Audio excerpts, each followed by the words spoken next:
গাইবান্ধার সাদুল্লাপুরে নির্মমভাবে কুপিয়ে শিশুসহ একই পরিবারের ৩ সদস্য গুরুতর আহতের ঘটনা ঘটেছে। জয়নপুর গ্রামে এ ঘটনা ঘটে। স্থানীয় সূত্রে জানা যায়, উপজেলার উত্তর মন্দুয়ার গ্রামের রশিদ মিয়ার পুত্র রৌফ মিয়ার স্ত্রী, মধ্যবয়স্ক নারী ও 2 সন্তানের জননী পোশাকি বেগম প্রায় 4 মাস পূর্বে করে একরামুলকে বিয়ে করেন। স্ত্রীর এমন কর্মকাণ্ডে ক্ষিপ্ত হয়ে প্রতিশোধ নিতে মঙ্গলবার রাতে কৌশলে একরামুলের বাড়িতে ঢুকে নৃশংসভাবে পৈশাচিক হামলা চালায় রৌফ।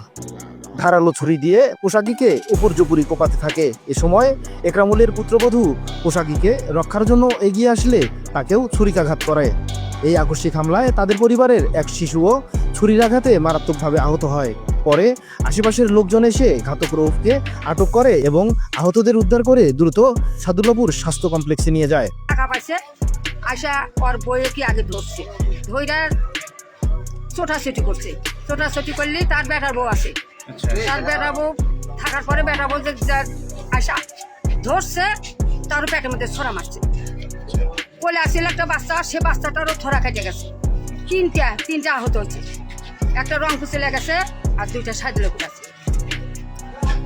এটা একটা দ্বিতীয় বউ নিয়ে এটা কাজিয়া। চ্যাংড়াটা বিয়ে করছে, সে মেয়েটার স্বামী আছে,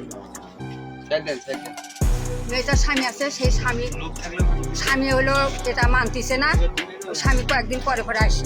ও মানে যে এসে মারছে সে তার পূর্বের স্বামী? হ্যাঁ, আগেকার স্বামী। আচ্ছা, আগের স্বামী এসে এখানে তার বাড়িতে মারধর করছে।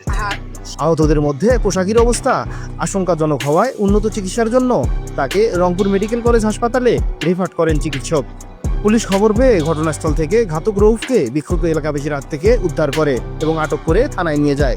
এ বিষয়ে মামলার প্রস্তুতি চলছে।